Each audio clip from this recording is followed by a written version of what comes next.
I'll do it, I guess. Hey, everybody, and welcome to 2025. I am Christa of Practical Astros, and I'm here with my friend Mandi Ray. Mandi. Hello. Welcome to 2025. In February, we'll move into the year of the snake. And we were talking before we started to record, that the month of January just feels kind of like a continuation of 2024, and it really will pick up as 2025 starts. So we're going to go and do like a really brief introduction of the year before we get into January. But that's ultimately why we're here, is to talk about January. Do you want to introduce yourself, Mandi? Hey, I'm Mandi with Ecstatic Astrology. That's my company name. I'm not with anyone. I don't know why I said with Ecstatic Astrology, but I am with it. Holding my own hand. And yeah, I'm really excited to be recording another month. And actually, this is the first January we've done, yeah? Oh, yeah, that's true. Mm-hmm. We didn't start the year doing this. We kind of got into it later. So I'm excited to be looking at 2025 with Christa. And, I need to share. I forgot about that. I'm going to share a slide that goes over this. Is that coming through? There we go. Yep. Okie dokie. So this was what I kind of put together as the big transits of 2025. I'm sure every astrologer that's doing anything is using all of these dates because they're kind of the biggest things to have in their peaks, where other things are just little pieces of the puzzle. These are the overwhelming themes, I think, is the way to put that. So we wanted to do a quick overview. And of course, Mars is retrograde right now. As we record, it's in Leo. In January, on January 6th, actually, it retrogrades back into Cancer. Yep. And that's something I don't think I put on here. And then it will go direct February 23rd, 2025 in Cancer. Along the way, it will trine some things like Saturn. It'll trine Venus. So there's some interesting things to talk about with that. Do you want to take the Venus retrograde? Sure. Yeah. We've got the first Venus retrograde in a while, and it's going to start in Aries and go back into Pisces. So we'll have kind of an elongated Venus in Pisces, which is the exaltation of Venus, but she's not necessarily at home in Aries. So the Venus retrograde there will be kind of a curious placement, especially because the very last eclipse that's happening in Aries is going to happen around that same time. So maybe some closing up chapters with that last eclipse with the Venus there. For sure. All of March is kind of just a quick change month. It's like springtime. There's lots of things coming up, lots of things being revealed to have died. I'm always reminded of like going and getting some of my plants, out of the pots that I totally forgot were in there, and realizing that like they were dead a long time ago. It's kind of like a reconciliation, but March is going to be a busy astrological month with that last eclipse in Aries, and then the eclipse in Virgo, which is kind of the first of the series of when the nodes shift into Virgo and Pisces. So.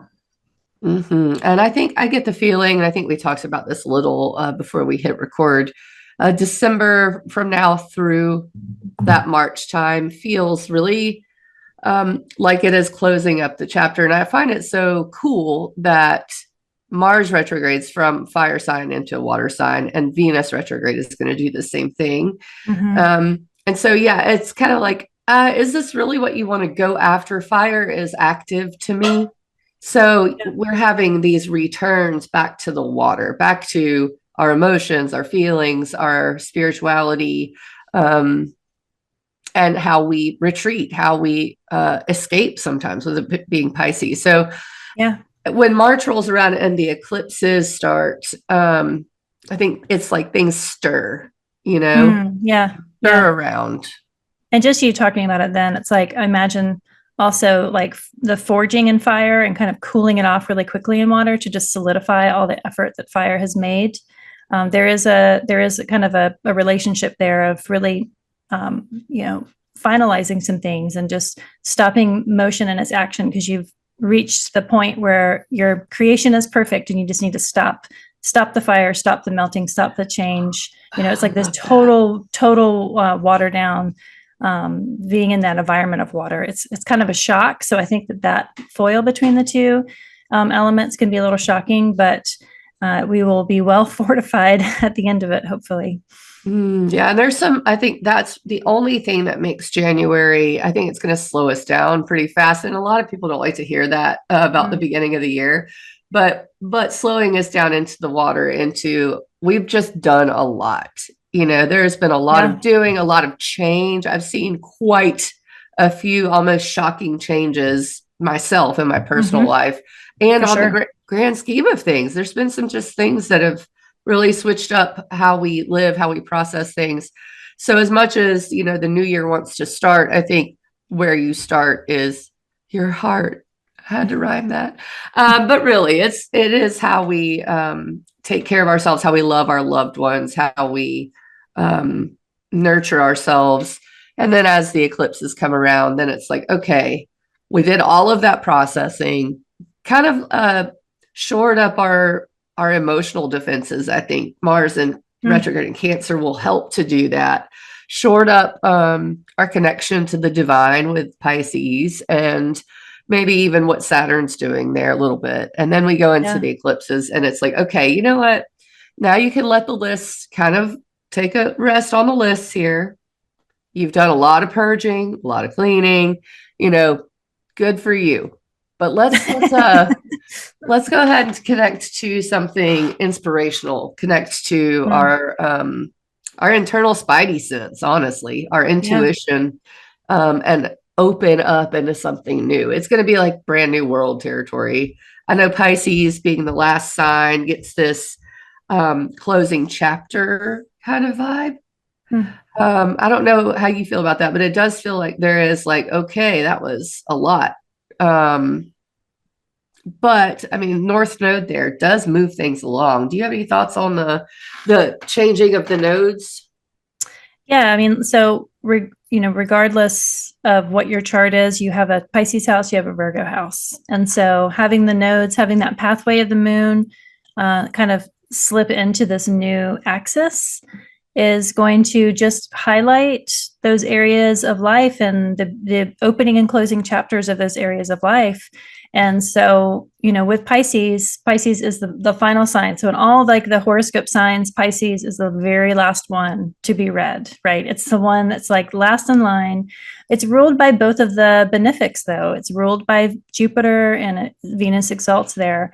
And, having Neptune be there for a long time. Neptune's going to move out of Pisces right after the new moon. And then a few months later, Saturn is going to move out of Pisces. And to me, having those two planets move out while the nodes move in is like that Pisces house in particular is going to really shine. And how it's going to shine for each person and their own nativity, that depends on your chart, but it's going to be shinier. Just getting Saturn out of there will make it shinier. I But completely agree. so to be shinier or to have new things, it's like in order to make room for new stories to be told, some stories will have an ending. And I am of the personal belief that stories need endings. Fan fiction, I'm not a fan of because it's like, stories have a container, and even beautiful stories should have closure and endings so that we can retain and have a container for that beauty and that love. And I just, whether good things end while the nodes move into Pisces, Virgo, that in itself kind of honors the good things by knowing that everything is temporary. So we'll get to find out how that node is going to be with the shift, but I'm looking forward to the North Node there in that final sign, and that sign that is commonly associated with connection and spirituality and divinity.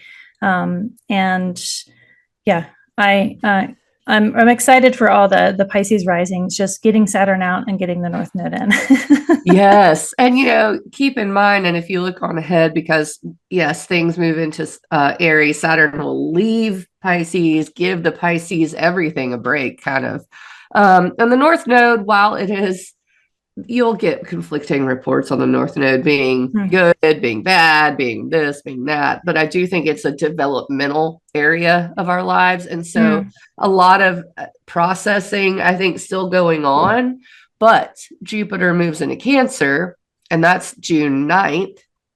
So that's how this progression goes is the retrogrades dominate for spring, and then we start to get the eclipse story coming in. Once the eclipse story comes in, Neptune and Saturn are like, all right, peace, Pisces, you got the eclipses there. I'll see you later.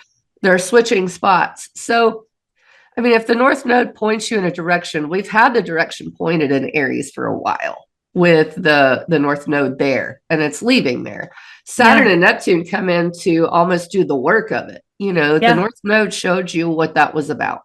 Now go in and do the work of it. And then Jupiter moves into Cancer, which is where it's exalted. I'm so excited about that. And it rules the North Node in Pisces traditionally.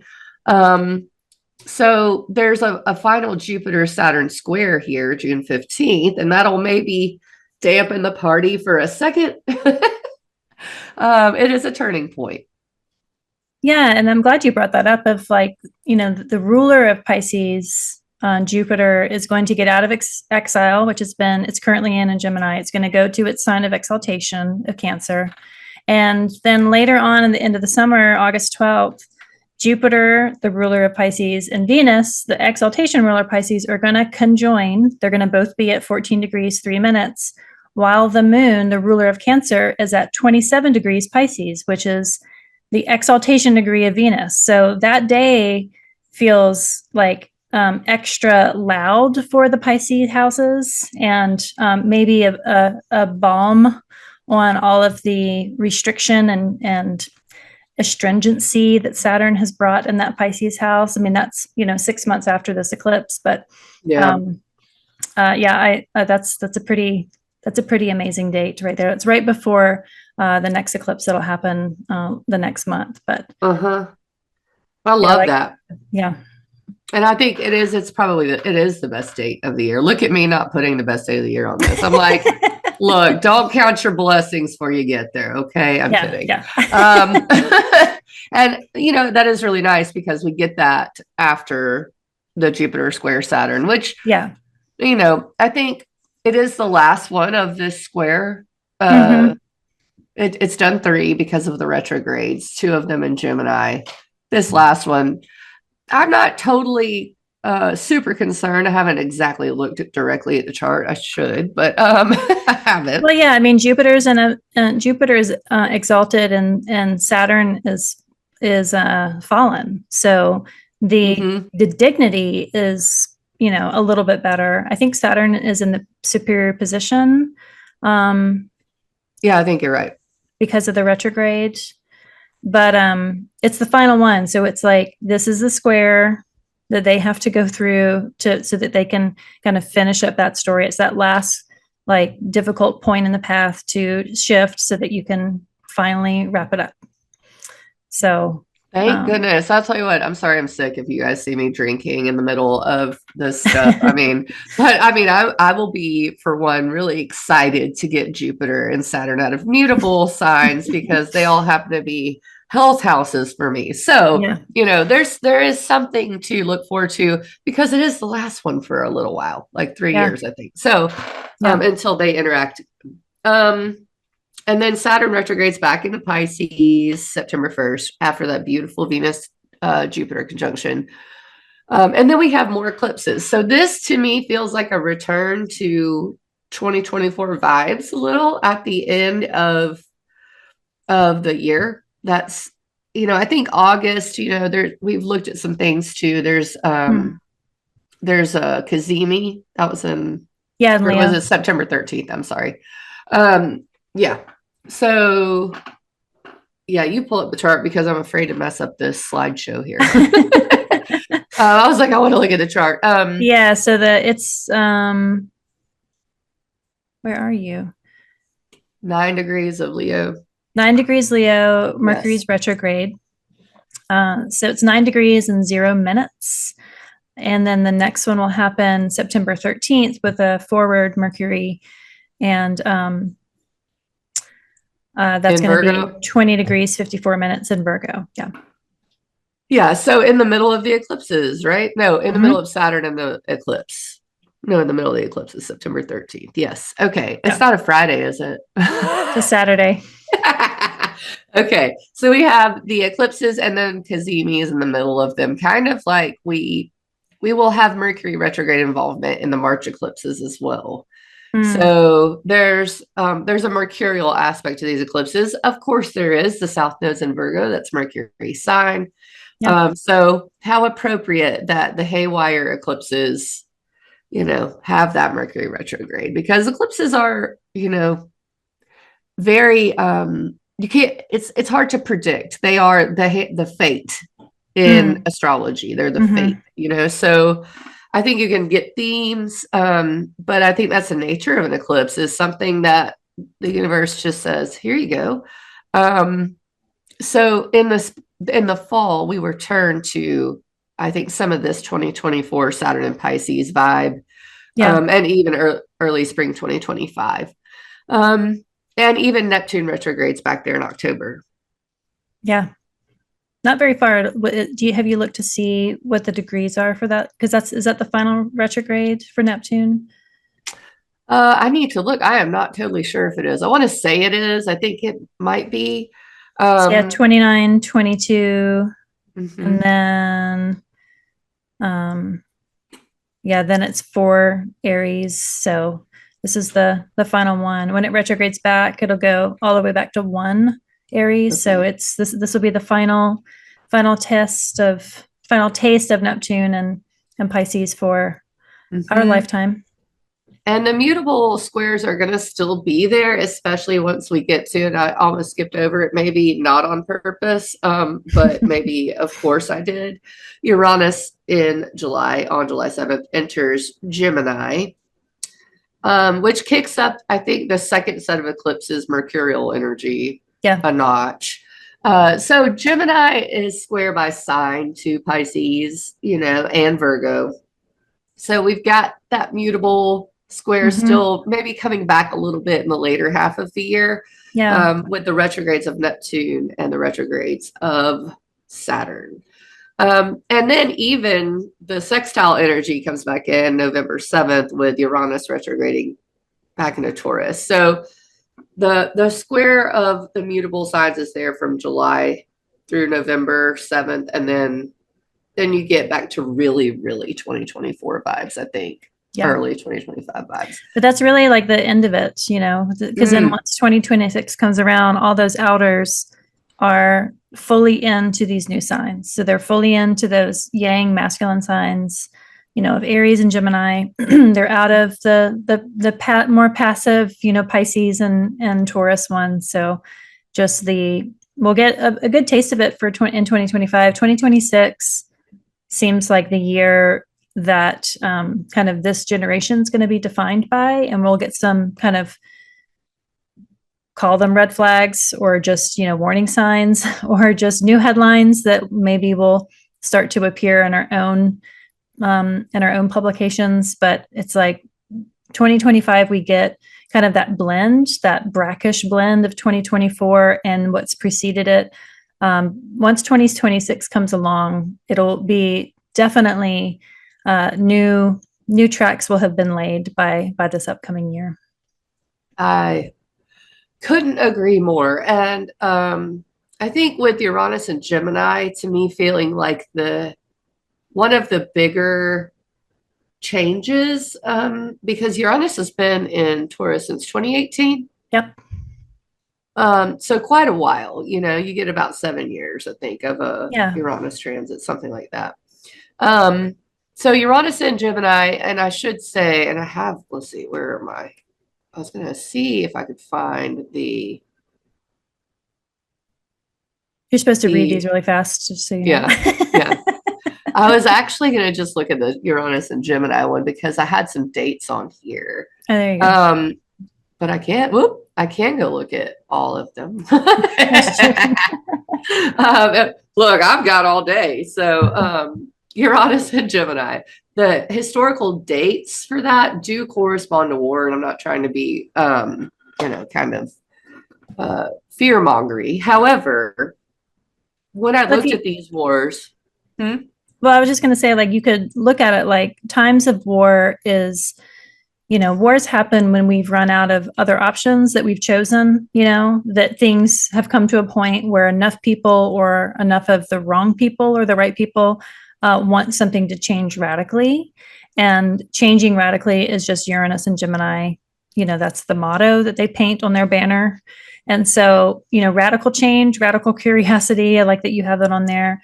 Revolution, doesn't just mean, starting something as defiance. It's a return of something that has happened before.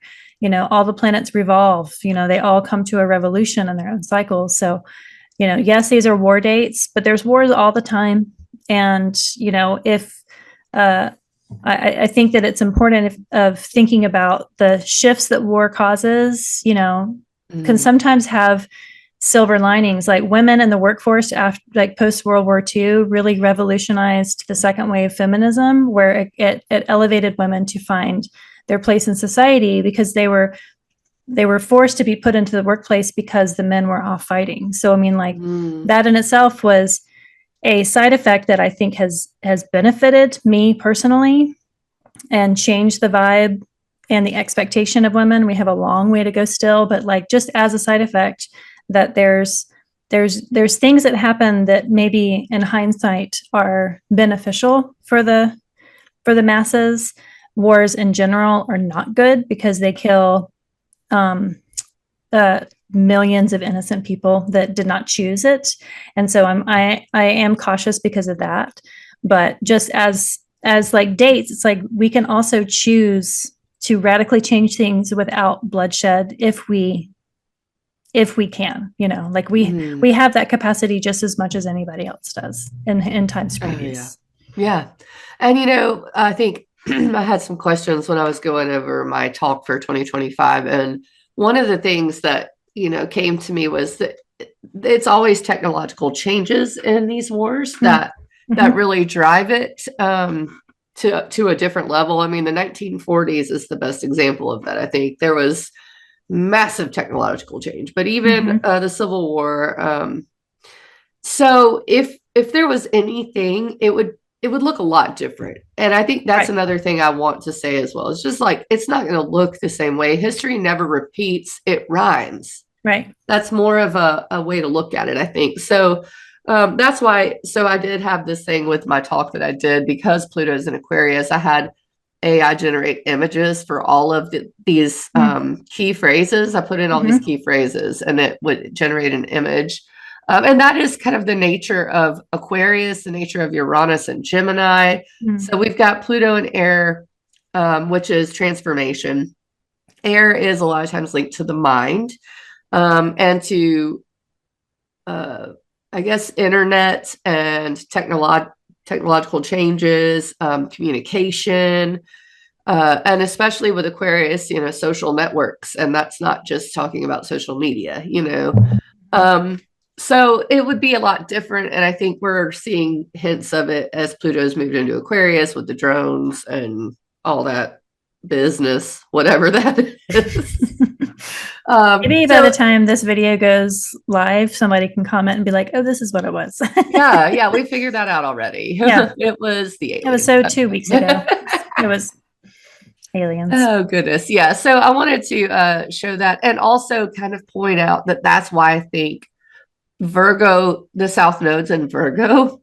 And it's almost like if this is designed, orchestrated by some greater thing, or if it's just the natural way of the universe, it works, because we're not going to be able to think the same way. We are not be able to do things the same way. And the South Node in Virgo really has a lot to do with thinking and doing and all of that.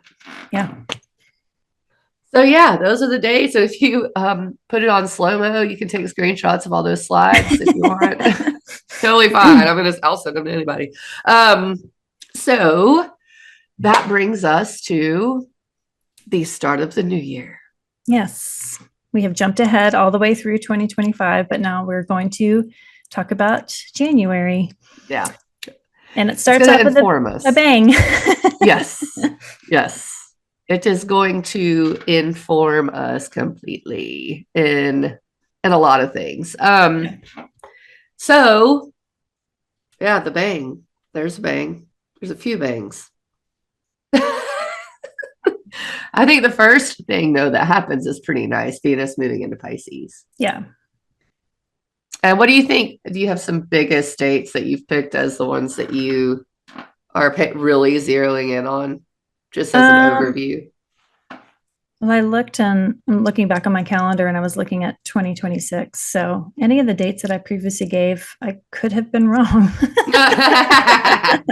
I don't know if you did. I think, we were right on. Yeah, it's fine. Well, we'll correct it. Well, now I'm curious to kind of look back and see. So January 1st, it starts on a Wednesday. That's Mercury's day. Mercury is direct, it's still in Sagittarius. And what time does Venus go into Pisces? Pisces. Look. That's a good question. And I should say, while we're looking for this, Venus and Pisces is such a wonderful thing because it's exalted in Pisces. It's really late at night. Yeah, really late at night. January 2nd at 9:24 p.m. Central, so 10:24 your time. So I guess the West Coast may get a little bit of that dinner time goodness of Venus ingressing Pisces. Yeah, and then the moon will conjoin, a couple hours later. That's really sweet. Of course, I love Venus and Pisces. I think Venus coming in and visiting that Pisces house will be especially sweet because Saturn is still there. And, to back it up a little bit, I like that you put the moon ingresses for each day. The moon being in Aquarius at the first of the year. I look at all the omens that happen on the first to kind of get some sort of hint of what the year might be.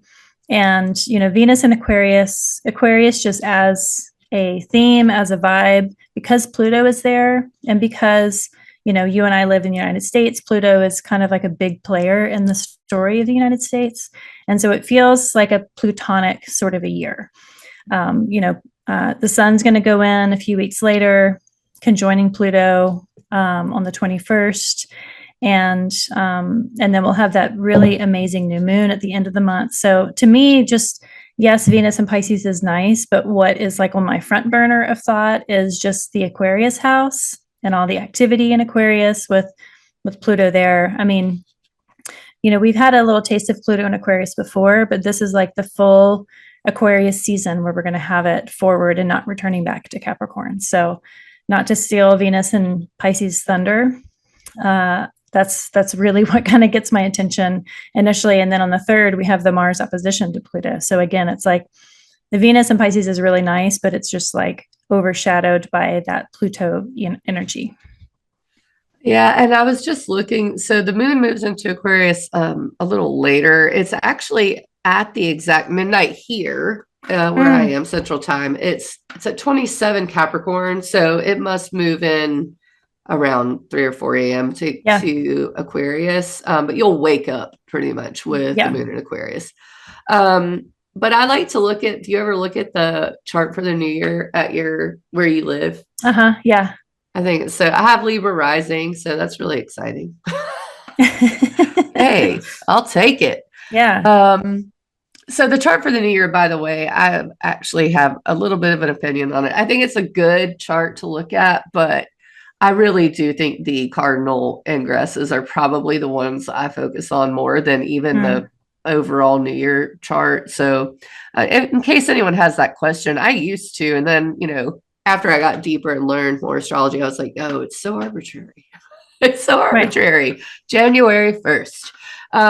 But yeah, I think it's really great to have Venus moving into Pisces in the very beginning. I know it does go retrograde, right? So once it moves into that sign, it may be something to just think about, that it will retrograde in that area. So pay attention to the themes of that on the ingress, I think, of wherever Pisces is for you. Yeah, the Mars opposition to Pluto. I mean, I just agree with everything you said. It's I have the tug of war there for, like it feels like a power play. And we've had this before. I mean, like Pluto, was in Capricorn. And so whenever Mars was fallen in Cancer, last year we had it, they would have that opposition. This is the first time they've been opposed in this axis, because Mars wasn't in Leo last year while Pluto was in Aquarius for those couple of months. So this opposition happens every year, but it's like the new version of this, and it's going to happen again because Mars is retrograde. It's going to go back over that. So Mars, Mars is in Leo this time, when at least it's not fallen like it was in Cancer the last couple of 20 years. So, I mean, this happens again. It's not just fear mongering, but because it's a retrograde motion, and because it's like Leo is like the sun and the solar singular sort of a power source, and then Aquarius is like diversified, shared power, collective power, power of the people, like labor union sort of power, like in opposition to each other. That power struggle coming from different sources of power feels explosive. It feels like that dynamic energy that could kind of explode. So yeah, it did actually oppose. I was just looking, I was curious when the last few oppositions were. It opposed Pluto in Aquarius May 20th of 2023. It was in Leo. So that might be a good, okay. Just once. So I was unaware of that too when I saw it. I was like, oh, okay. And the eclipse at was 0 degrees. Yeah.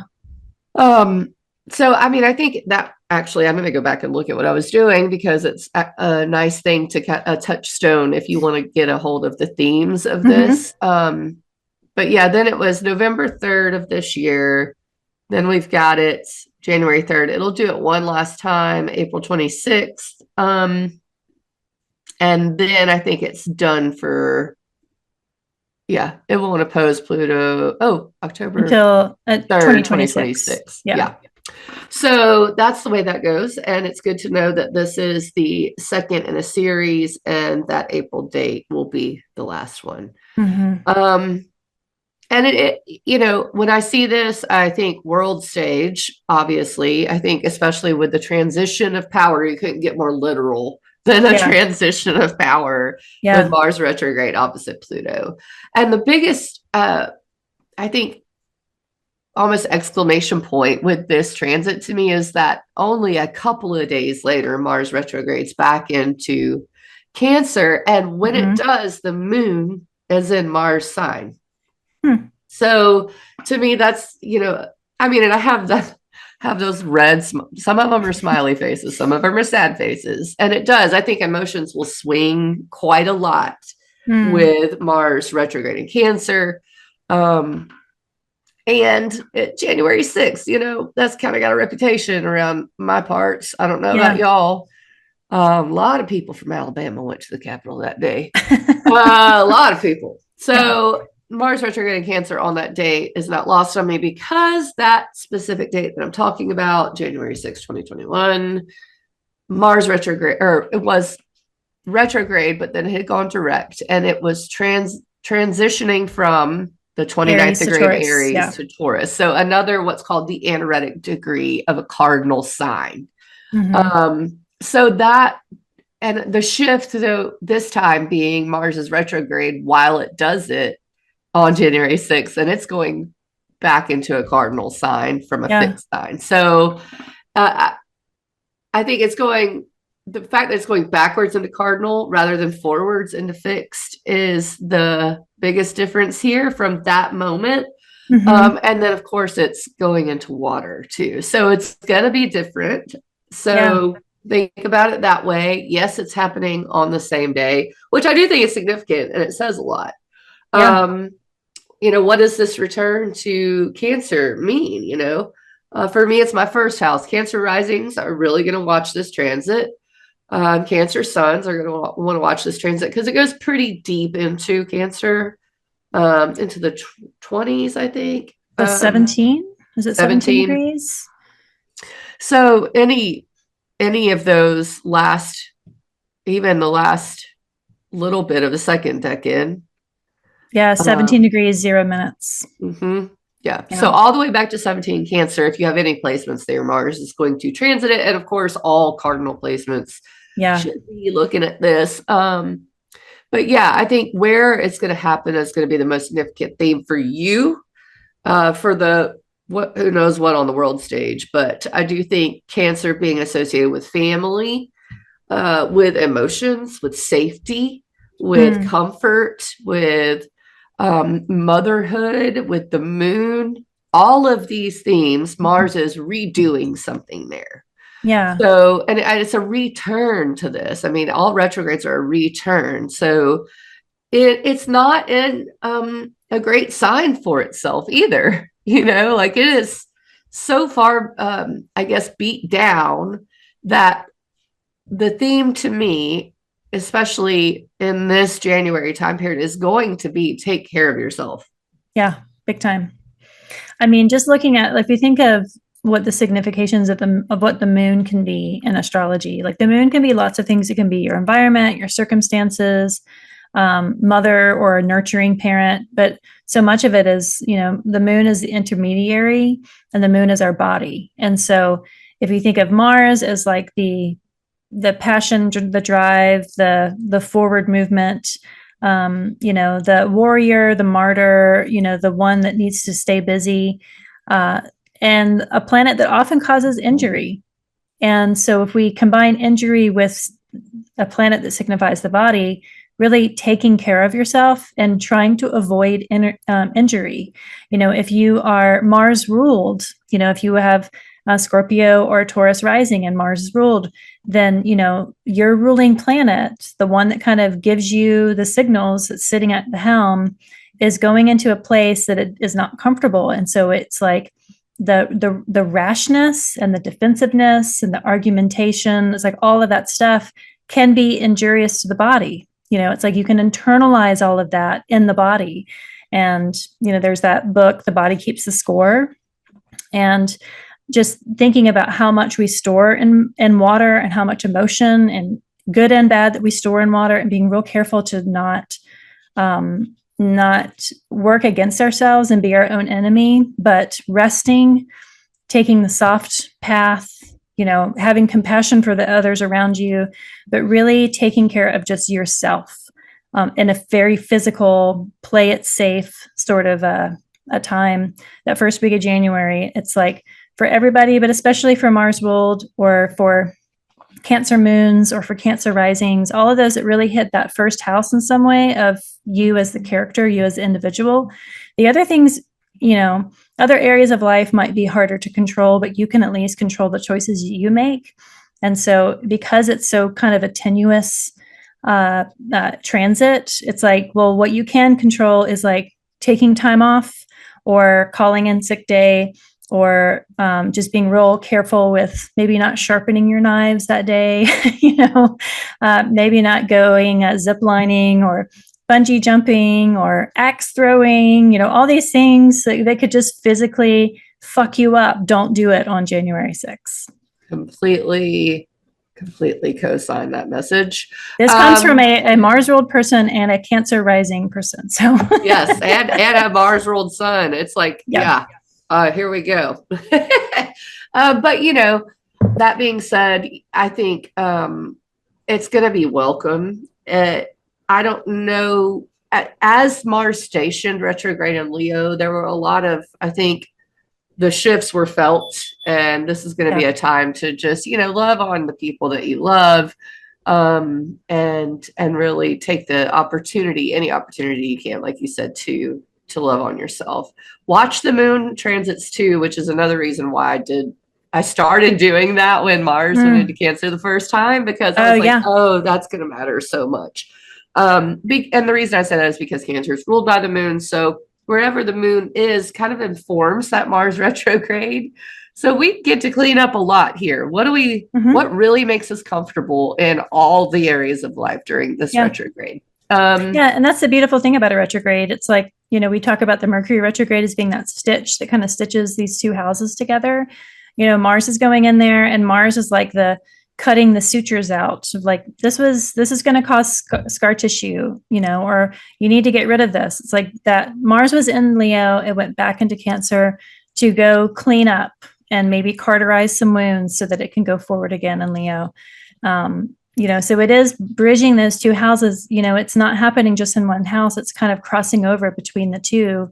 And, there is some, again, as a Mars ruled native, there is some real potent stuff that Mars can help you with.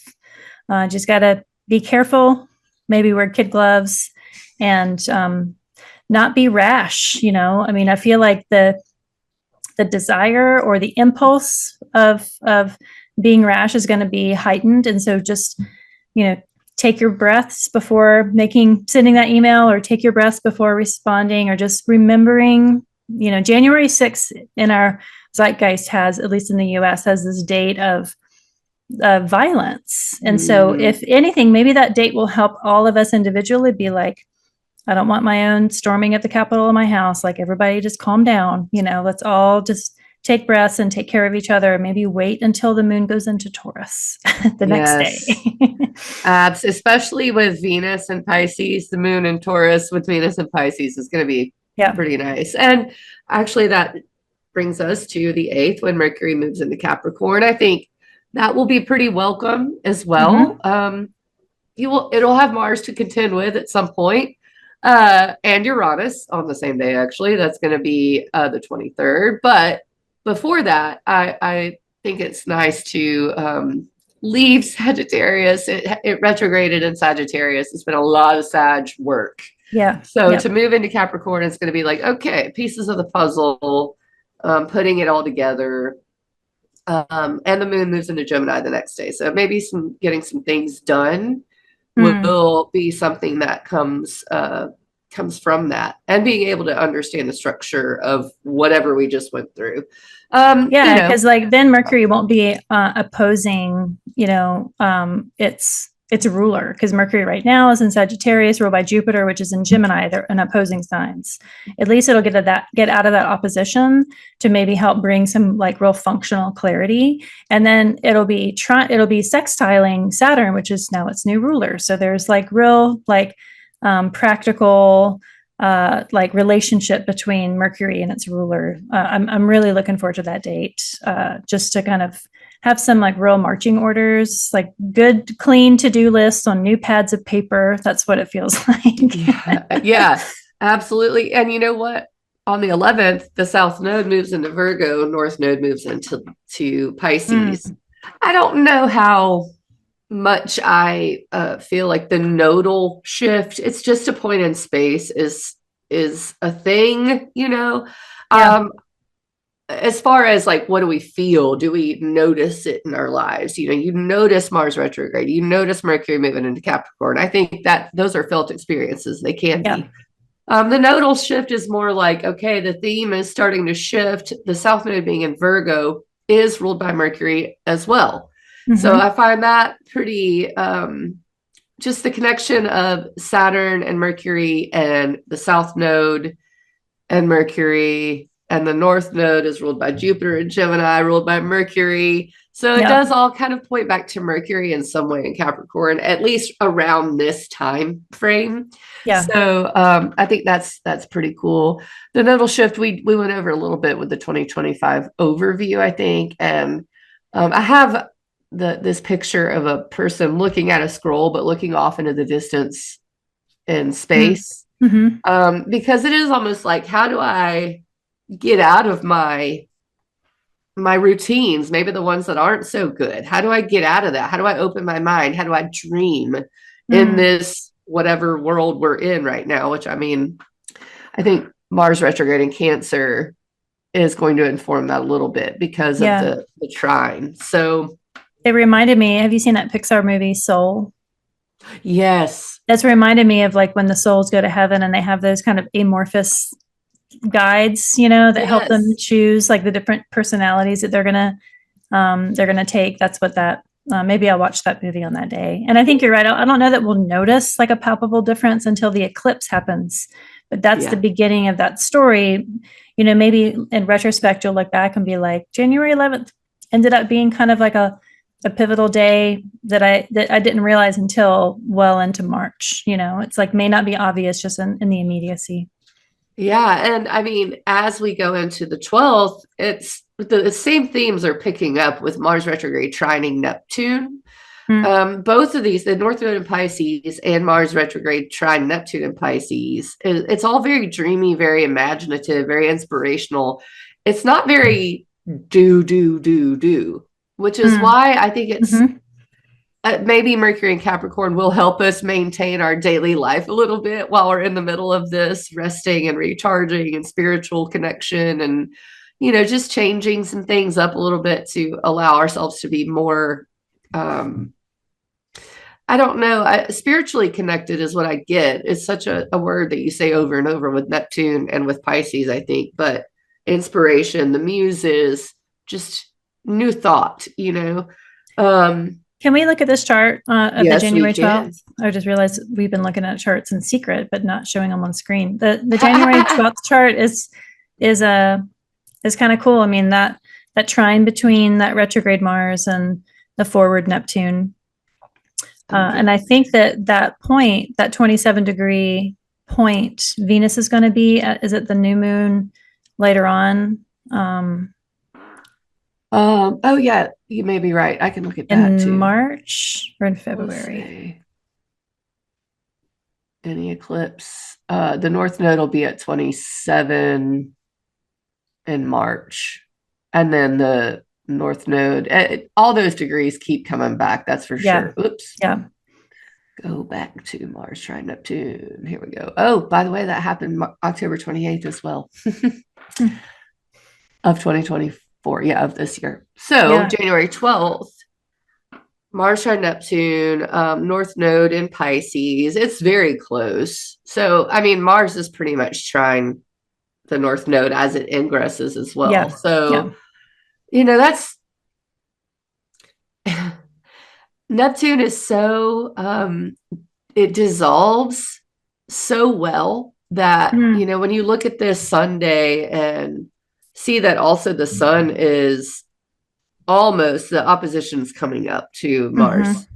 Um, there's a lot of trines going on. There's not a lot of squares, a lot of unease right now, I don't think. Yeah, because Jupiter's now like 3 degrees away, kind of retrograding back out of that square with Saturn. Um, It just does. I think the most uneasy thing is maybe feeling like things are magical, but what's behind it? mm, Almost like a little secrets are a thing with Neptune and Pisces. yeah. And I do think that has been a theme in some way with this current Mercury retrograde. So, there may still be echoes of that around this time, but to me, it just looks like I want to be under a weighted electric blanket. And what is trine Uranus? No, that it's I've got all these The asteroids. sun, yeah, the sun is trining Uranus. Um, Mars is trining Neptune. Yeah. I mean, this does give magical vibes. Now, Mars being what it is, which is a malefic. I don't know. I worry about any delusional action around this time. I worry about getting too lost, too escapey, Hmm. as an overboard reaction to something. So I say around this time, it's better to direct that energy into the spiritual, into the Mm. creative, into the inspiration. I was telling Christa earlier, I have a band practice. We're going to polish up some new songs that weekend. So hopefully that's where we go with it. But I think it's good to check on your friends around this time, and make Yeah. sure no one's getting lost, if you will. Yeah. Yeah, because then we have another week or so before Saturn and Neptune, or sorry, Saturn and Venus conjoin there before, Mm-hmm. Venus goes over. Just looking at that Venus story and like, what her experience is before she goes retrograde. Mm. And, it's like this feels Yeah. like, yeah, that sweet, magical kind of chance day.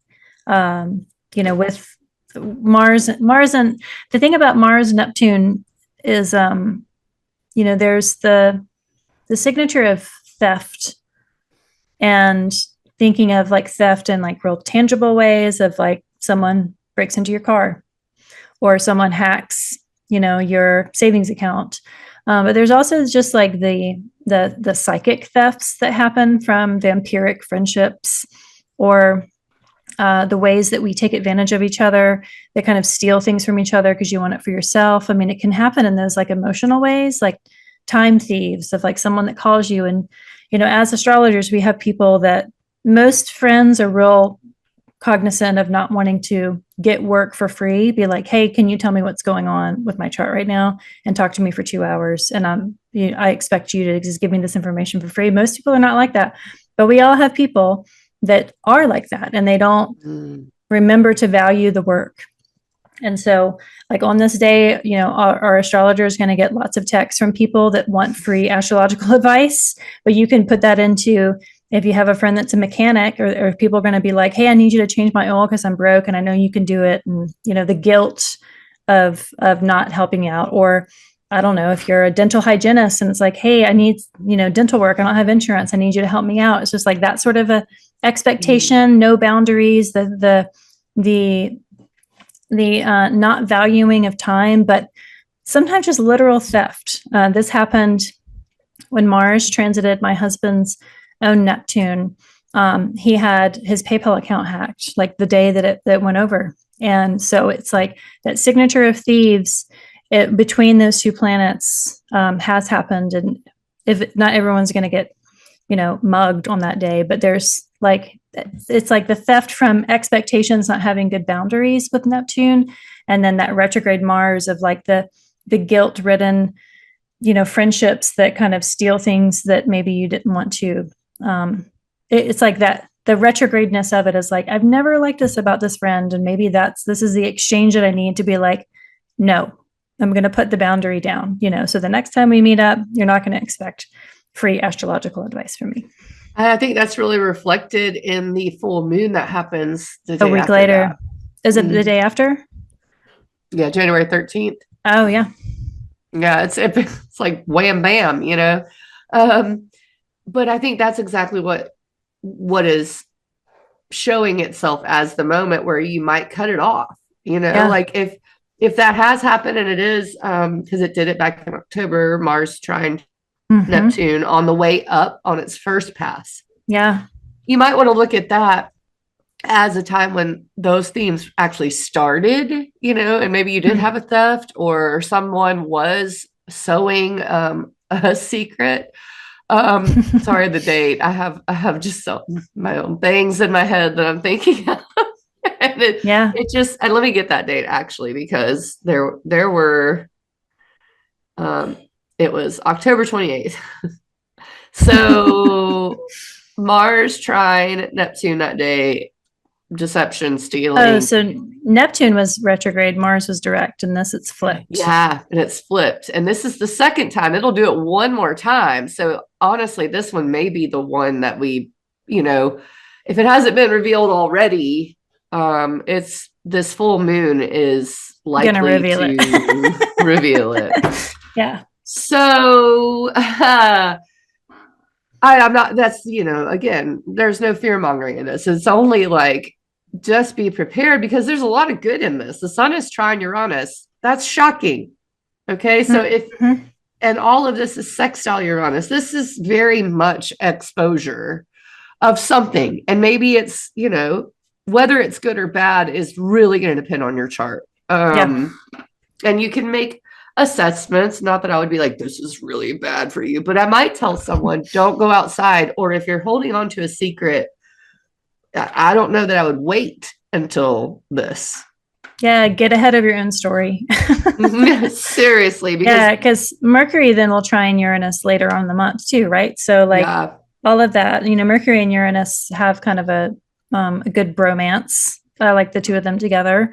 But I think that sun trine it and the Mercury trine it later with that full moon illumination while the trine is happening between Mars and Neptune. Yeah, this. yeah, man. I just woo, buddy. Yeah. And that theme may not be related to secrets for you. For me, I have my own health stuff that I'm looking at as because I'm a Cancer rising. So hopefully either resolution or I am done with it because it's been a process for my life. So if you've been in a process, you can look at this as a turning point of that, I think too, Mm. especially if you look at the eclipse season, which, September, October was right there. Mars trine Neptune. There's some things that were happening in the fall that I think this will correspond to a little bit. Yeah. Um, and then there's the Venus square Jupiter, I think the very next day. Yeah, the 14th. So this is Monday the 13th, lucky number 13. And then we have the next day, Venus square Jupiter. Um, which to me also looks like processing. It's lots of communication with Jupiter and Gemini. Um, Venus is about to come up on Saturn, and that is okay, here's the thing that I have to do this. It's like Mm. this is the commitment point. We'll get it again when Venus retrogrades. But this story just keeps dragging out is why I'm giggling because it's just a multi-layered process through the spring, and this Yeah. is a big moment in that. I think the 13th, this whole weekend, 10th, 11th, 13th, 14th is full of emotion, full of, especially with the full moon. Um, it's a Monday. Wouldn't be a bad idea to take it off work if you are able. Yeah, and the moon's at home in Cancer, and the sun, it's starting to grow in light. It's just like if anything, this feels like uh, a real big like flag waving for okay, look for these themes for the springtime, especially. It's like all that's happening on this day, that weekend, that Sunday, Monday. Uh, comment below if you've watched this in the middle of the month and be like, I had no idea, but it's going to be, this is how it planned. So, like for Cancer risings, this Pisces is your ninth house, Mm, and Capricorn is your seventh. And if you're Pisces rising, then this is your fifth house and your 11th. It's like the social houses. mm-hmm, I mean, it's like all the activity is going to be in the topics of the houses, dependent on your natal chart, but there's a lot going on all at the same time. And while mm-hmm. we don't have that a ton in January, this is the one day it's like really making it loud. To Full moons are like that. Full moons just reflect the light on what's been there the whole time. The moon is always that size. We just only see the fullness of it during that full moon movement, but it's always got its surface. We just don't see it all the time. Yeah. Whenever we talked about Mars retrograde in Cancer earlier, I put my hands on my face like You this. were like, oh. And this full moon, I mean, it is I think maybe it's colored by the fact that it's on my rising degree almost, but I do feel like it's significant as well. So Yeah. um yeah, pay attention to what house theme. I think is the best idea. Yeah. And the same with Venus square Jupiter. I mean, there's some really goodness in this, and I don't want to spin it to be all, it could be even some resolution as it comes to Venus up to the conjunction with Saturn. And Mm-hmm. um, I'm not really tuning into Venus square Jupiter being anything but maybe a reprieve for a half second. It's Mm-hmm. like maybe Yeah. I get a second to breathe. The moon will be sextile Jupiter on that day. So The exact timing of it looks like it'll be, yeah, somewhere around 1:30 p.m. Central Time. So Venus square Jupiter is not really looked at as a bad thing usually. Yeah. They're both benefics. So they're not, two people fighting. They're more like, I have to talk to you and it's going to come to a resolution. Yeah, it was like one of those, this is a good problem to have sort of a aspect, Yeah. Yeah. Or, if, especially if something has been exacerbated in your life, leaning on people, processing through communication is a good way to look at that too. I And this guess is the closing square with them, right? Because I'll conjoin in Cancer. Oh, yeah, wait, there may be one more when it retrogrades. Let me look. Jupiter, no, I think it's their last one. probably Yeah. November 2nd. Yeah. So there's one after they conjoin, but yeah, you're right. So, where's Mercury? Just looking. Oh, and Mercury is pretty much sextile Venus here. It's applying to that sextile. I like that. Yeah. But it probably will, if anything, I could see Venus bringing some resolution. That's why I put, let's go back to the calendar.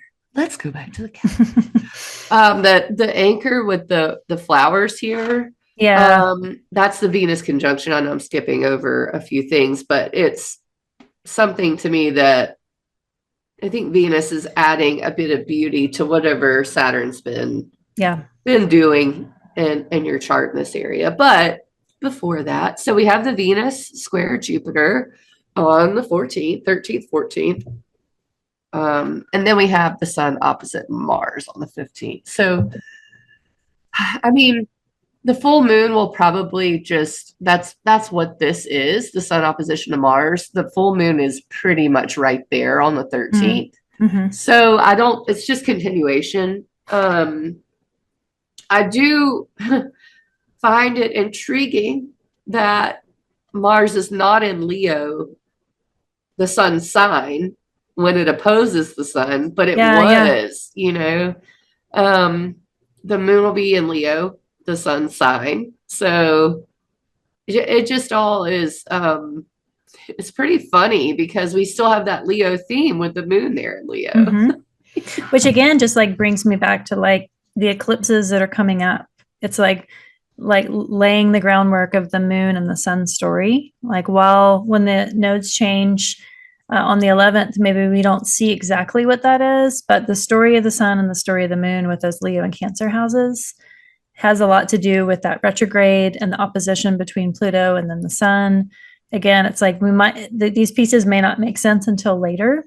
And yeah, like just looking at that January 11th date as, I love dates that I tell myself and the public to like look for auspicious signs.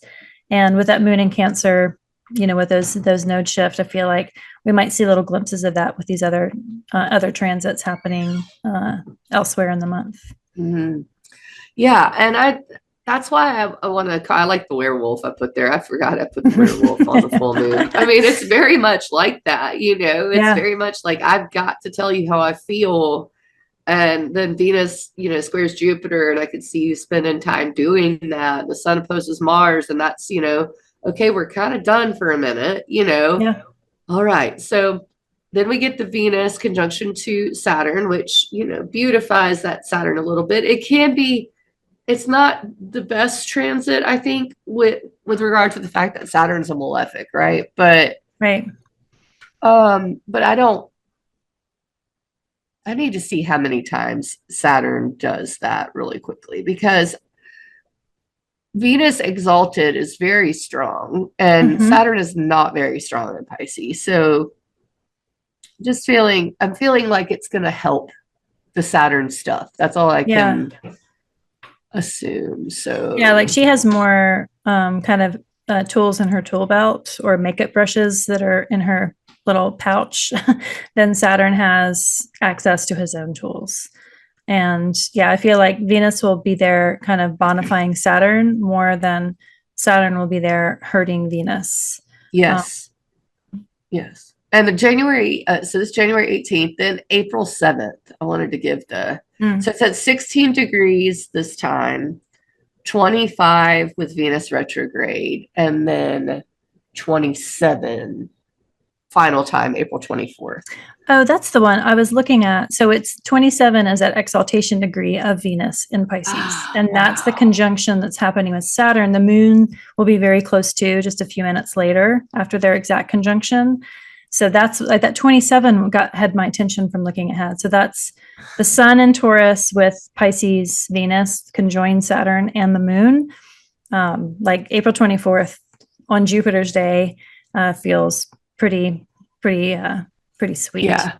I love it. I am a little, I guess, curious. So April 7th, April 24th, that's a long time. Like Venus has got a long journey ahead, And I think just quickly to give you the retrograde dates, Venus goes retrograde March 1st at 10 degrees of Aries, and then it retrogrades back all the way to 24 degrees of Pisces, April 12th. So That's 7th, a long journey. Yeah.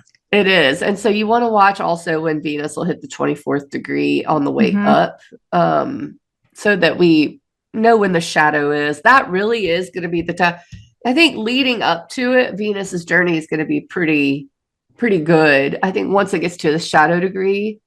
So I was trying to figure out how I felt about this specific conjunction at 16 degrees. It's going to be, I think, better. It's not in the retrograde shadow area.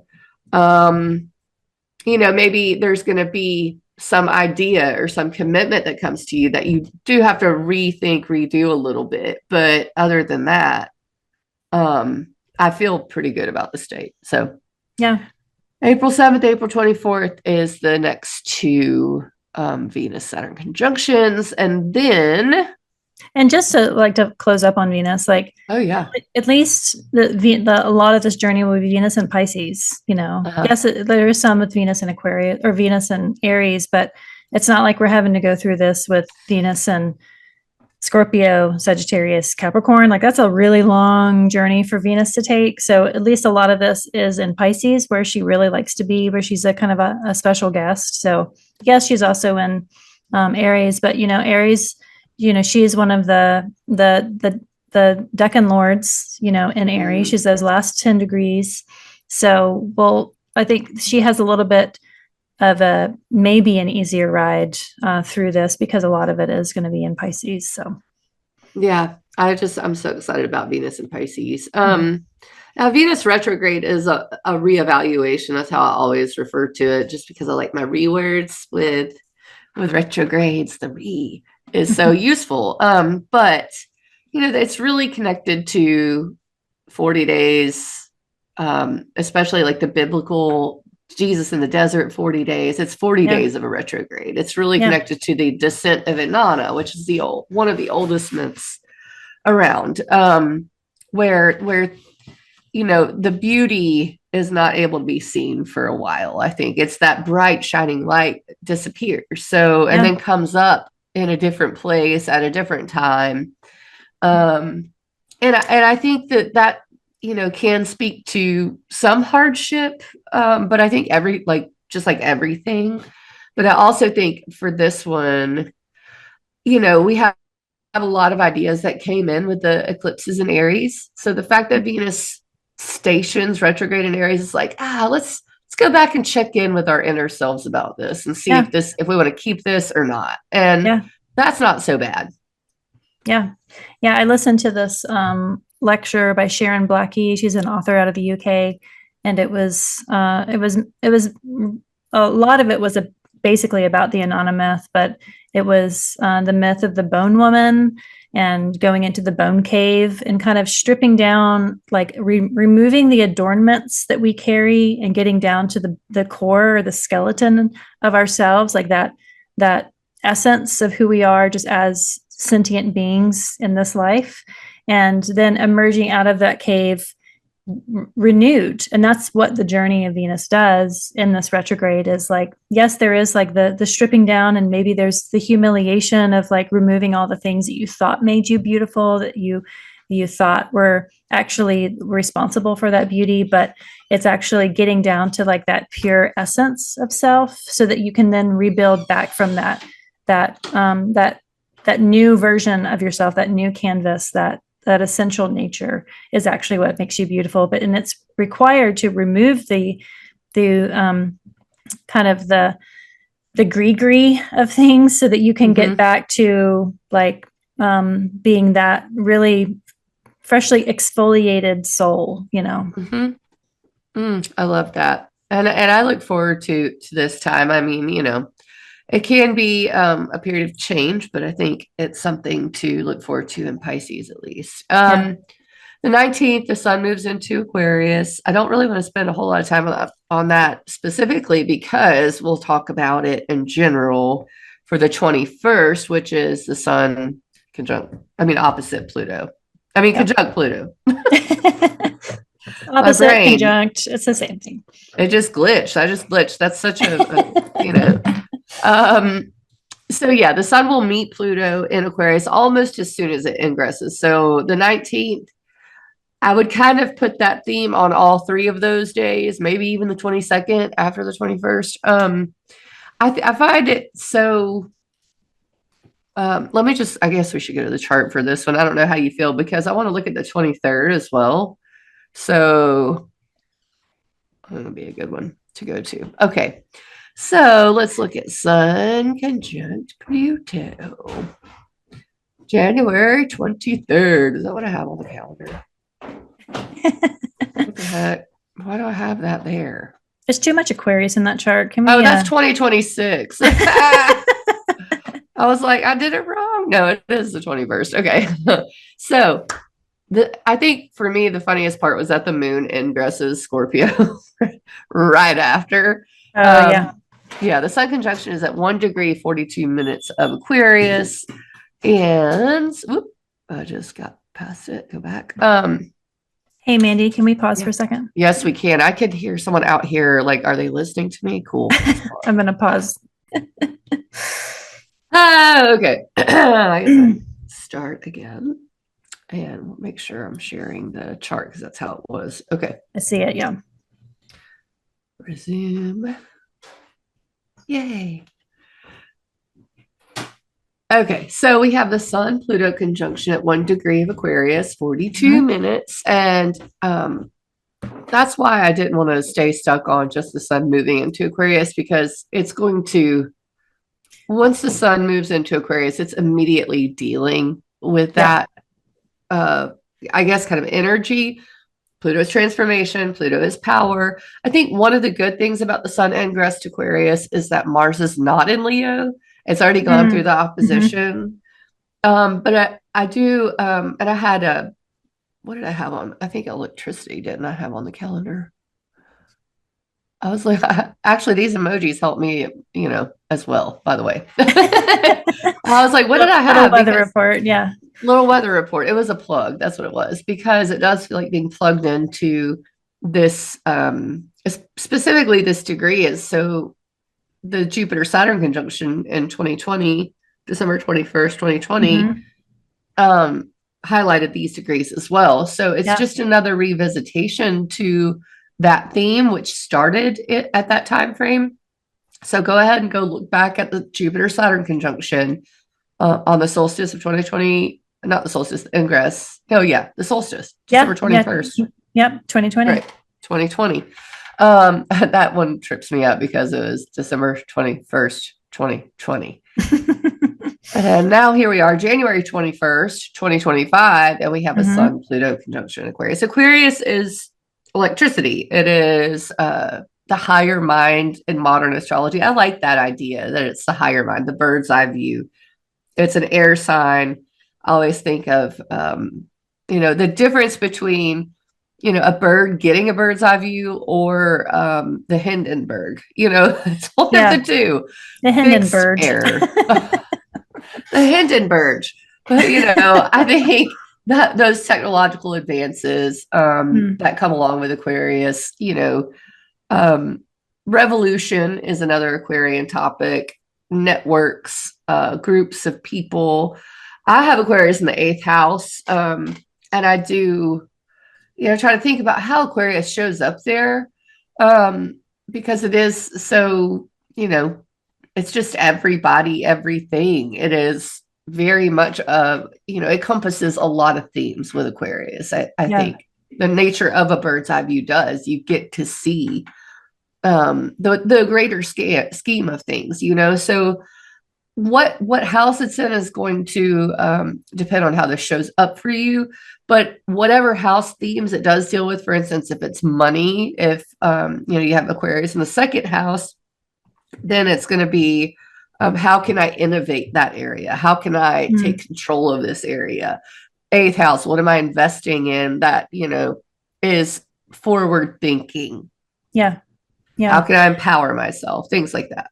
Well, and just like the element of air, I've been contemplating it more as, if even just the word, if we look at the different elements, like fire has like an immediate, like you imagine like a flame flickering, and water can be like, tumultuous water. It can be a placid lake. It can be a stream. Earth can be garden soil or mountain or desert. It has these things. But air, the word air feels to me currently kind of stagnant.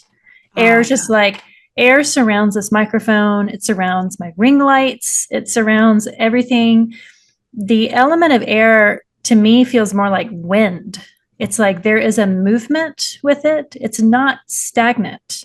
There is a constant movement. And so I've been just in my mind thinking of it as the element of wind more than just air, because air fills all the extra spaces that we have that water, fire, and earth don't already inhabit.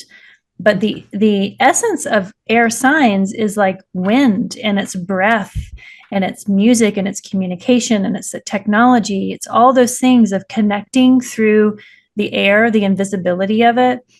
And just thinking about, the sun moves into this wind sign of Aquarius, and it meets up with Pluto in that wind sign. What sort of wind of electricity and current and power and source is being combined together? Those two, plugging in, like the idea of a plug, of accessing the power source of the sun and accessing the power source of Pluto, and that movement element of the wind of Aquarius. I mean, even the symbol of Aquarius is the water bearer. It's the shape that the connection to the gods, to humans, kind of comes through. It's not a water sign like it's an old pop astrology. It's like Aquarius is an air sign. Why does it show water? It's like the connection through it. Yeah. But I like that movement as being kind of the you don't see the wind, you see the trees moving. So it's like what power source is being activated. You're going to see it rippled through the effects of the earth element, of the water element, of the fixed element. You're going to see it in all of the things around us. So it's like everywhere all at once. It's like the Aquarius is that diversified, collectively experienced like sign. And while we may not see what the drones are being connected to, we see the drones itself, or we see the effect of the conversation that we're having about it. Is it government surveillance? Is it aliens? Is it Elon trying to get, the attention that he can get away with things? Like whatever it is, the drones are one thing. The effect, the ripple effect, or the wind effect that it's having is that the trees moving from the wind that is causing it. We don't see the actual perpetrator of the cause with Aquarius, with that wind. We see all of the effects that it has on all these areas. And so where Aquarius is in your chart, maybe you'll see that ripple effect in that house. So if you're, Scorpio rising, Aquarius is the fourth. Maybe you'll see that ripple effect in the fourth. If you're Leo rising, maybe you'll see that ripple effect through your relationships. If you're Taurus rising, you might see that ripple effect in your career. Like it's to me a real potent moment, but how it's going to show itself, it's like that. What does wind do? Wind can generate energy. Wind can tip over a tree. Wind can fly a kite.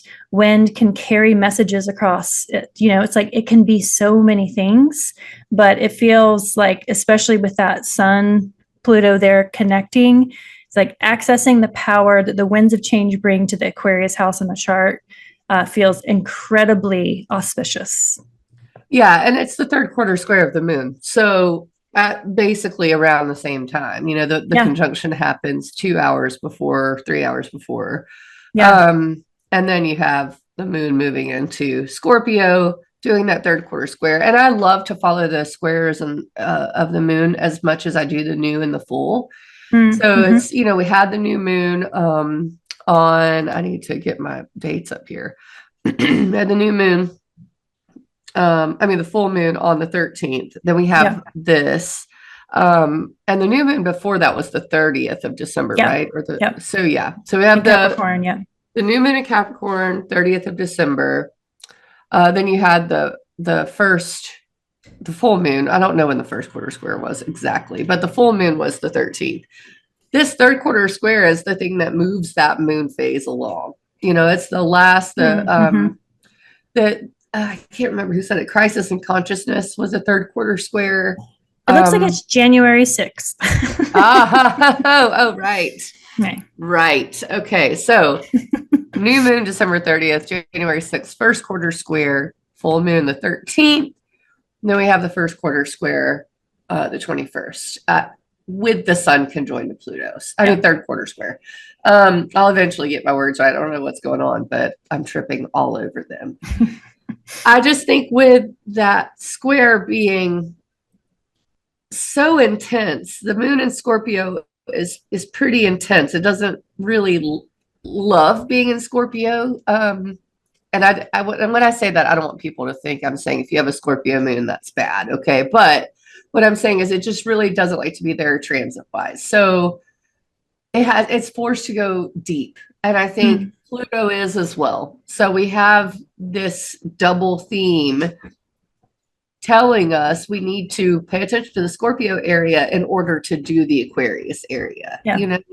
So I think also with it being air, like you were saying, and just being Saturn ruled, how air is a container, and how the clouds, Pisces is the next sign after Aquarius, and clouds are a very Piscean thing. Fog is a Piscean thing. And what is fog in? What do the clouds collect in? And that is the fixed air, the firmament, I guess, if you will.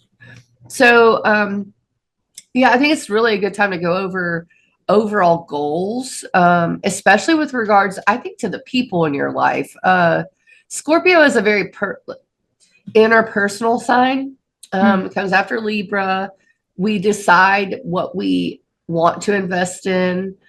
Sometimes people make power plays in Scorpio, and with the moon there, it's almost like you might have to deal with that theme because of the grand scheme of the empowerment you need in the Aquarius area. So that interpersonal aspect to it, Aquarius is large groups of people, and Scorpio is kind of what you allow people to have that's yours, and what others are allowed to, or what you take from others too. I mean, it's other people's money is a Scorpio topic, and an eighth house topic as well. So there's just there's a tenseness here, but I don't think it is. I think it's a welcome. Like, I need to just take care of this at this third quarter square. I need to almost bootstrap it.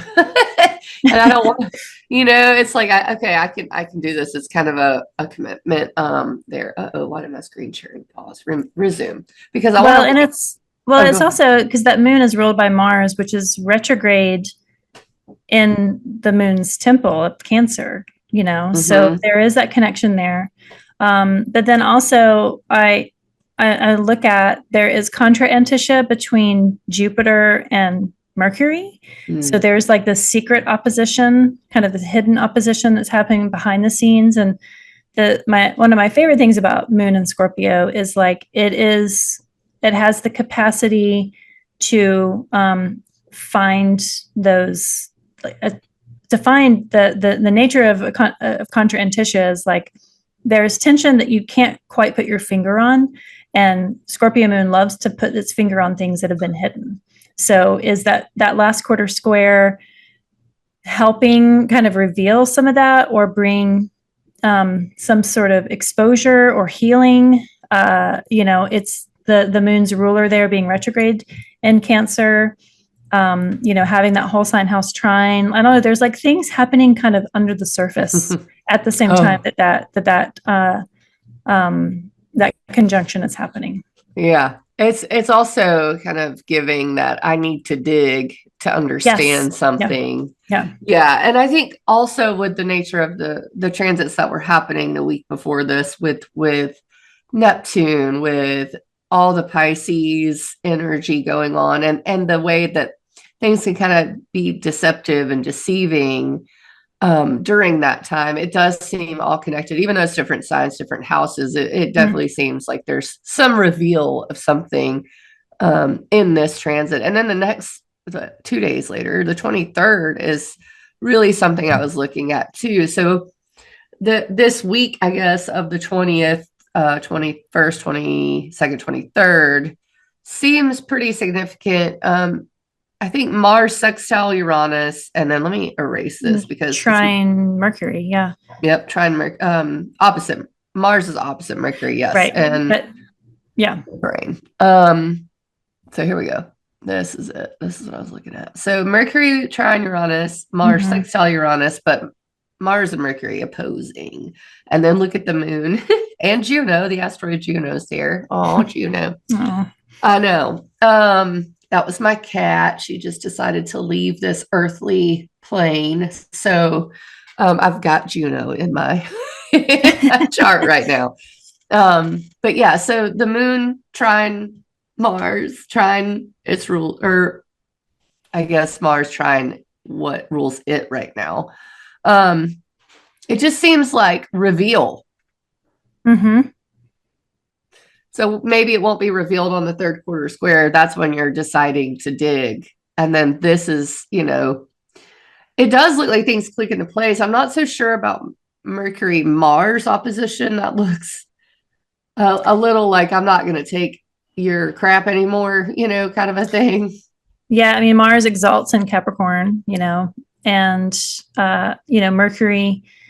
I like Mercury trine Uranus a lot, but it's like Uranus opposite the moon, Mars opposite Mercury. Yeah, it's like X marks the spot.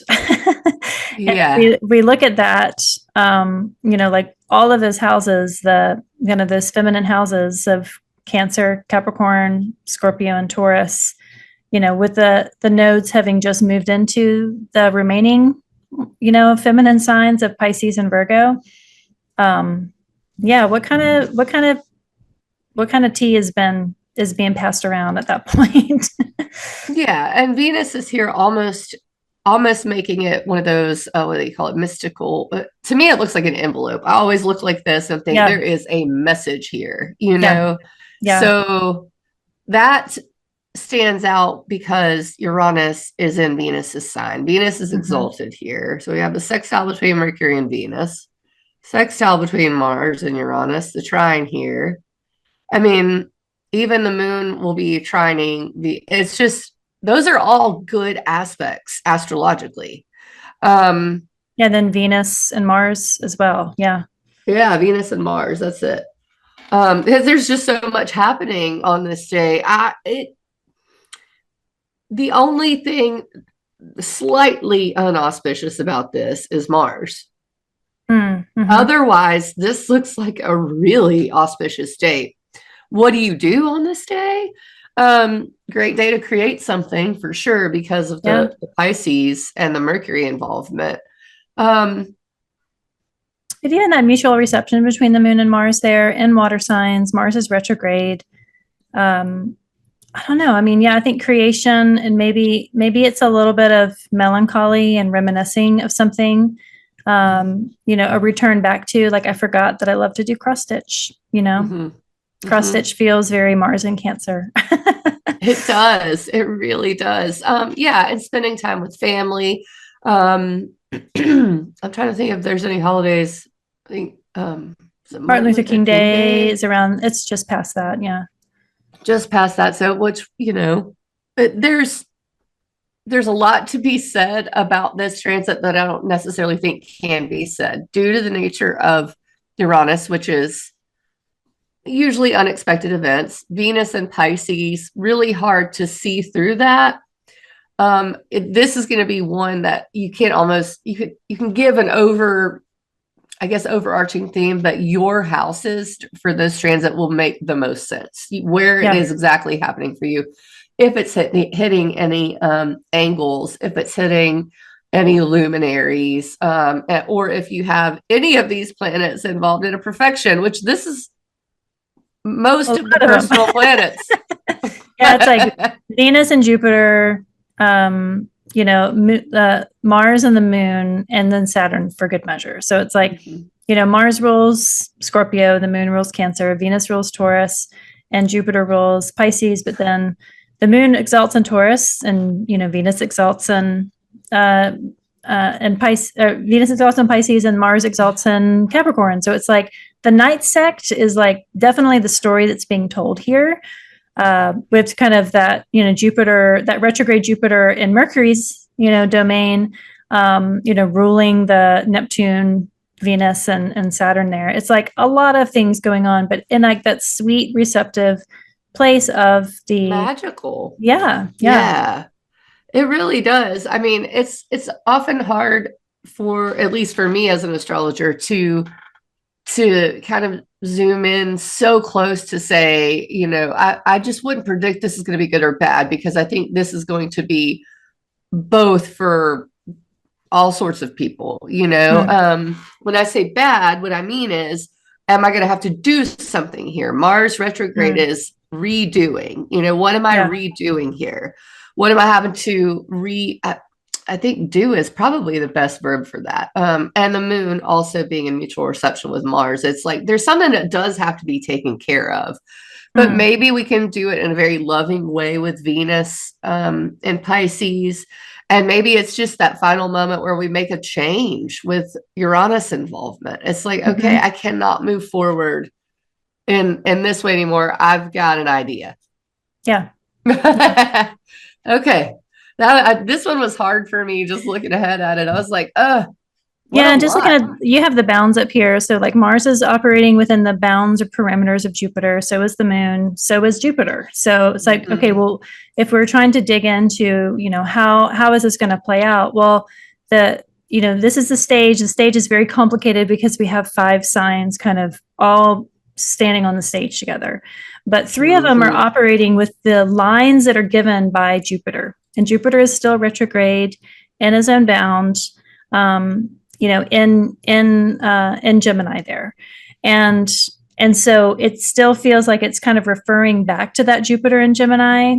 And I was talking to someone yesterday who's Taurus rising. So Jupiter's been in their second house. And I was, talking to them about their situation, and they volunteered. They're like, money has been really, really tough, really tight. But then, talking about in Western North Carolina, we experienced an incredibly devastating storm that has redirected the rivers and the towns, and, hundreds of people have died. And, we've lost 40% of our tree canopy. Like, it is major shifting. And when I was talking to this person, they were like, Jupiter is in that second house. And while my money's been tight, I think back, like thinking back as a retrograde code word, I think back of the time that I spent this summer in these places that are now changed or gone altogether. And I'm so glad that I spent the time. I may not have, I took the time off, and I got to enjoy these places that are now gone or completely altered. And they were incredibly thankful for Jupiter being in their second house, because it made them really reevaluate that the time they spend is way more valuable than the money that they may or may not have. And so with this kind of a transit, we would look back to like, okay, well, who's the teacher, the ultimate teacher here? We land on Jupiter, and Jupiter's retrograde in Gemini. And so it's like, I kind of, to have like some sort of a pole star for this moment, I would look at the Gemini house and look at Jupiter there and be like, okay, Jupiter, you be in charge for this. You tell me, you guide us, you teach us, you give us that higher perspective to help all of these moving parts move in concert together, because it's like we're relying on you. Yes, it's the night sect, all the, the Mars, Venus, and the moon, but I feel like it kind of is landing on Jupiter's lap to deal with. Yeah, I completely agree with that, especially with Venus being there at the point of the sextile to everything. Yeah. And it's ruled by Jupiter. Yeah. Yeah. And it all is very synergistic. That day, maybe that weekend, maybe that whole weekend is synergistic. So let's go back to the calendar. Because that was this date here, the 23rd. As you can see, there's a whole lot.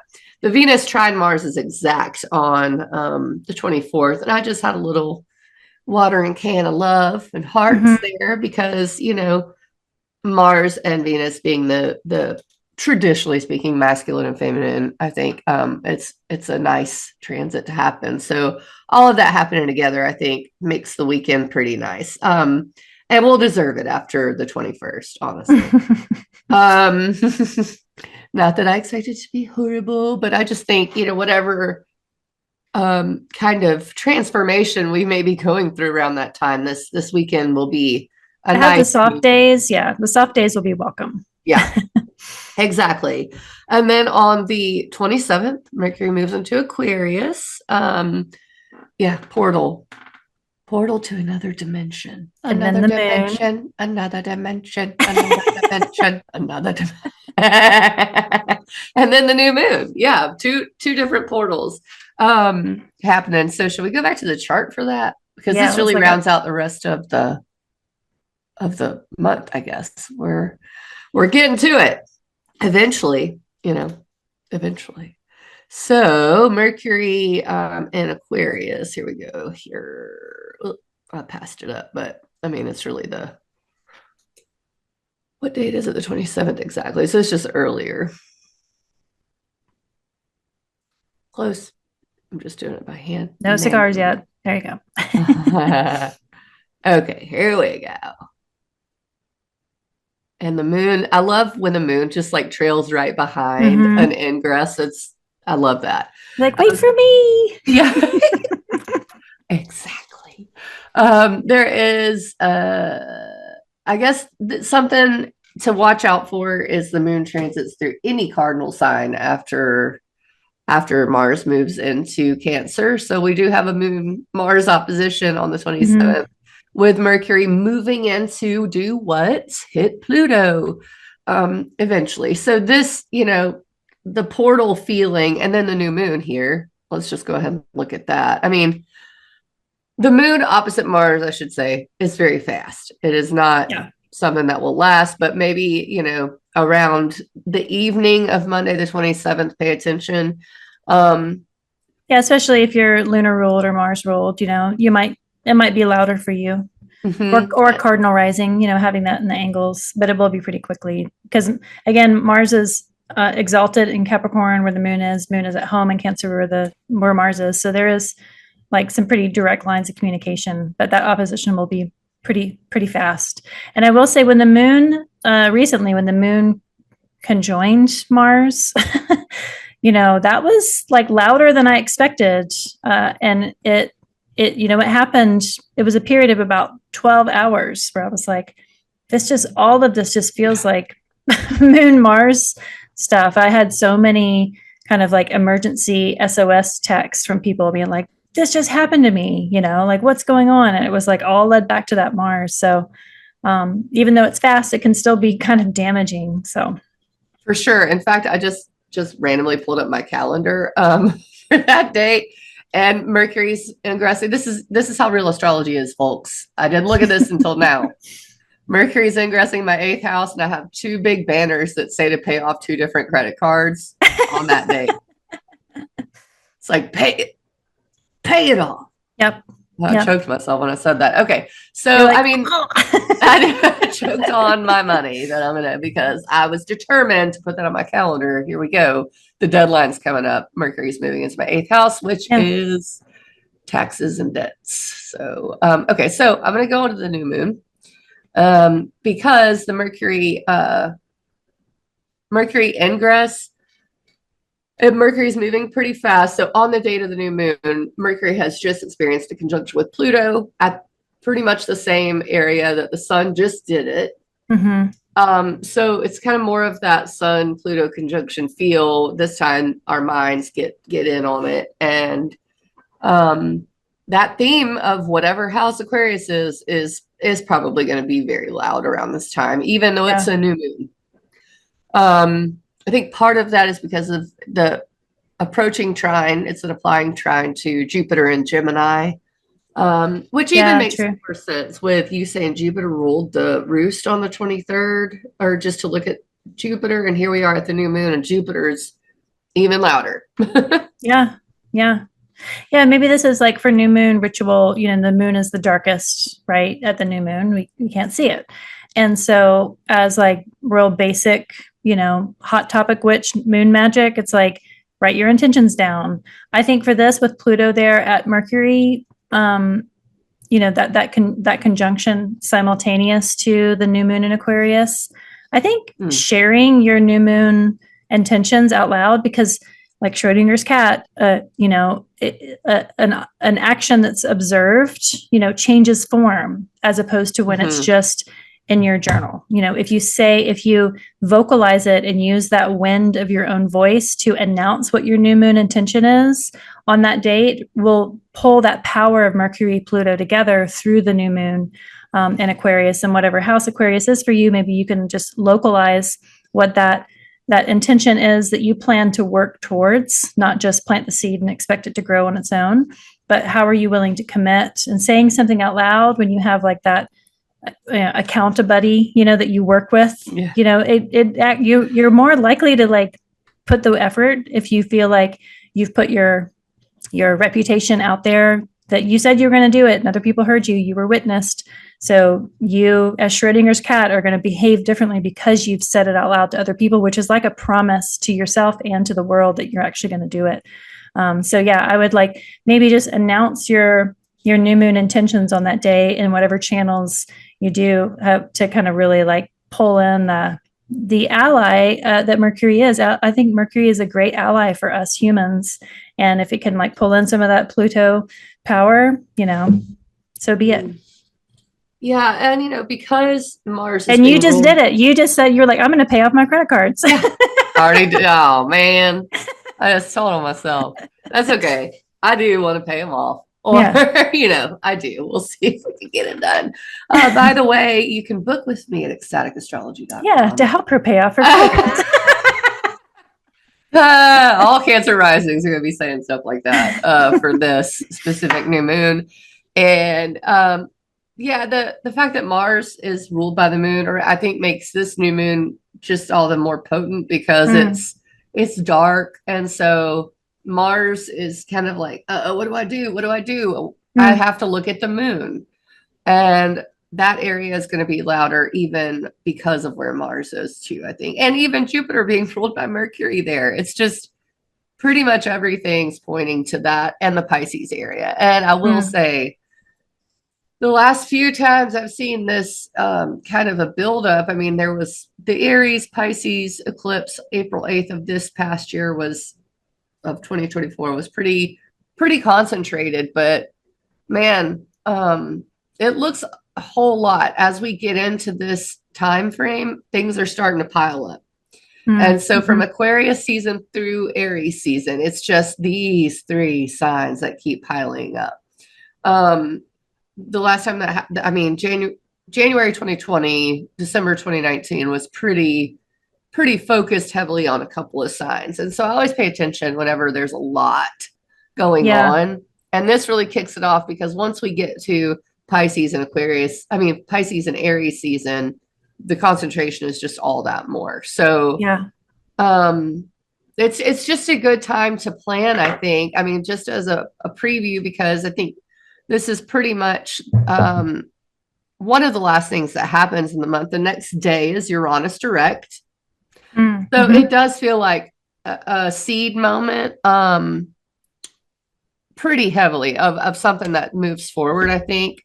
Uranus direct really does, I think, get the ball rolling. When Uranus is retrograde, when Saturn's retrograde, and they're both retrograde, the things just kind of slow down. Uranus direct, I think, is pretty awesome. And the sun will trine Jupiter that And same Jupiter day. will go direct like within the next week. I think it's Mm-hmm. like first couple of days of February, because I was looking at that Jupiter and Mars are close to a antitia with each other, but um it'll be like what day is it? So Jupiter's direct on the 4th Of at 11, February. the 4th of February, and there'll be an antitia with Mars there. Ah. So they're kind of moving backwards to kind of have that kind of under the radar connection with each other, and Mm, and then Jupiter goes forward. So yeah. So this date with Uranus direct, I mean, we're about to have a lot of the outer planets finally direct. And then all we're left with is just, Mars. And then Mars will go direct, but then Venus and Mercury go retrograde. yeah. So, I mean, starts and stops are kind of natural, I think, throughout the spring.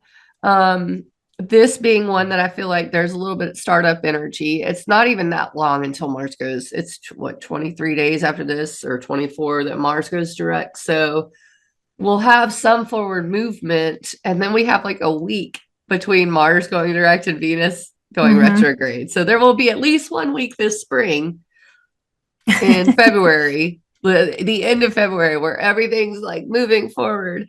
But then maybe the Venus retrograde is like time to take a break. There's a lot of starts and stops, a lot of New Year energy, a lot of maybe processing too, because I don't necessarily think a lot just really happens or gets done.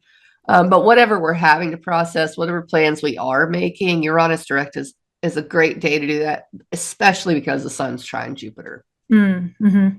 Yeah, and also, I mean, Neptune and Venus are close to each other, so like that moment of like having that, with Mercury, Pluto being close, and then Venus and Neptune close. That happened February 1st. Yeah, that's how we open February. Yeah, that's really beautiful. It's like such a great partnerships to dream. It's like you and I are an example. Like we enjoy doing this together more than you do as like a monologue, right? Yeah. And so like you can like when you have that engagement with another, sentient being that you can kind of help brainstorm and fantasize and dream, and it's like I like the Venus Neptune with that.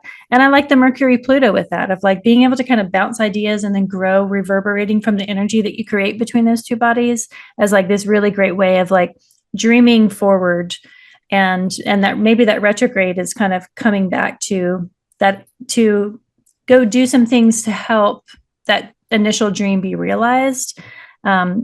Yeah, I know, like the dreaminess, not just for like laying in a hammock daydreaming, but like really expanding and going beyond the boundaries that we usually give ourselves, to like dream in larger, bigger stories for ourselves, and maybe just in that Pisces house. But I really appreciate that ending January and beginning February with it, because like we said, 2025, there's going to be like lots of like vibe shifts, with Neptune going into Aries, with Uranus going into Gemini.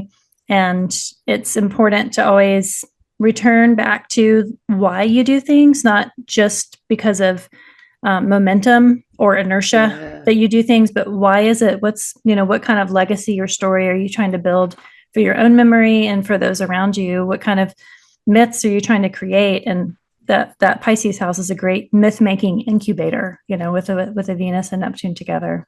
Yeah, and Mars is in that receptive sort of trine with the moon too, and or the moon is applying to that, and Saturn. It's even backing up to trine Saturn. So it goes back to that degree, right? That 17 it does. degrees. Yeah, let's go ahead and look at that. Why don't we go ahead and look? Just because it's a good thing to, with the fact that February comes on like that, Mars is going to slow way down. It's at 20 degrees when we end January. Wow, and it only goes 3 degrees until, till we hit that. And it trines Saturn for a while, actually. So that's something to think about in February. That's probably going to dominate the themes for February. And it really is already sort of active at the very beginning of February and end of January. But to be fair, this is not as long of a transit as it was when I went through Gemini. Never Right. never forget. Never forget. Never. Well, I'll share the calendar one more time Sure. just to get it all out there. So I think one of my votes for coolest day is going to be the 23rd. Really like that. Yeah. I like the Venus ingress and the Pisces as well, but I think the 23rd and the 24th have some really, really nice things about it. And even I'd say, My vote's the 18th. I really do like that day. yeah, You know? Venus conjunct Saturn. Yeah. Yeah. My flower adorned anchor. That's what it does remind me of. I like that. Yeah. Yeah. Okay, good. So we got some, and then you know what? The 30th. It's ending with a bang. I like that. I like Uranus direct. Yeah. Because Yeah, it's my not days, long. that new moon Aquarius really is getting maybe it's just that portal that my eyes are being drawn to.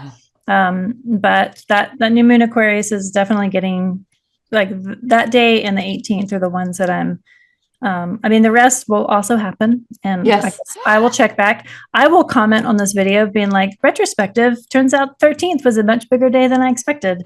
But my votes going into it is like, I'm looking forward to Saturday the 18th and Wednesday the 29th. Those are my 2 days. Well, you heard it here, folks. Famous last words. Well, thank you for joining us. This is fun. Yeah. Happy New Year. Happy New Year. I'm Mandi with Ecstatic Astrology. And I'm Christa with Practical Astros. And thanks for jumping into the new year with us. Yeah. Happy 2025.